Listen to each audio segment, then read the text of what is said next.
Military കഥകൾ പറയുന്ന സംവിധായകനാണ് മേജർ രവി. പട്ടാള ജീവിതത്തിൽ താൻ നേരിട്ട് അനുഭവിച്ച കാര്യങ്ങളാണ് സിനിമയിലൂടെ കാണിക്കുന്നതെന്ന് വളരെ മുമ്പ് തന്നെ സംവിധായകൻ വ്യക്തമാക്കിയിരുന്നു. കരിയറിലെ പ്രധാനപ്പെട്ട 5 ചിത്രങ്ങളിലും നായകനായി എത്തിയത് മോഹൻലാലാണ്. പ്രേക്ഷകർ എപ്പോഴും ചോദിക്കുന്ന കാര്യത്തിന് ഉത്തരം നൽകുകയാണ് മേജർ രവി. പ്രമുഖ മാധ്യമത്തിന് നൽകിയ അഭിമുഖത്തിലാണ് സംവിധായകൻ കാര്യങ്ങൾ വ്യക്തമാക്കിയത്. ഒരൊറ്റ സിനിമയിൽ മാത്രമേ മമ്മൂട്ടി പ്രത്യക്ഷപ്പെട്ടിട്ടുള്ളൂവെങ്കിലും പുതിയ ചിത്രത്തിന്റെ നറേഷൻ നടത്തിയിട്ടുള്ളത് മമ്മൂട്ടിയാണ്. സവിശേഷമായൊരു ബന്ധമുണ്ട് തങ്ങൾക്കിടയിൽ. താൻ ചെയ്യുന്ന തരത്തിലുള്ള സിനിമകളോടൊക്കെ വലിയ ആവേശമുള്ള ആളാണ് മോഹൻലാൽ.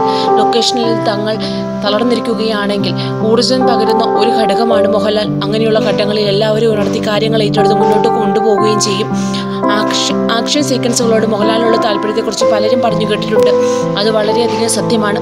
തൻ്റെ സിനിമകളിലെ ആക്ഷൻ സീക്വൻസുകളൊക്കെ സൈനികമായ രീതിയിലുള്ളതാണ്. ഓരോ പുതിയ കാര്യം പറയുമ്പോഴും ഒരു ചെറിയ കുട്ടിയുടെ കൗതുകത്തോടെയാണ് അദ്ദേഹം കേട്ടിരിക്കാറ്. നമ്മളെ വിസ്മയിപ്പിക്കുന്ന രീതിയിൽ ക്യാമറയ്ക്ക് മുമ്പിൽ അത് നടപ്പാക്കുകയും ചെയ്യും. മമ്മൂട്ടിയെ നായകനാക്കി മേജർ രവി സംവിധാനം ചെയ്ത ചിത്രമാണ് മിഷൻ 90 ഡേയ്സ്.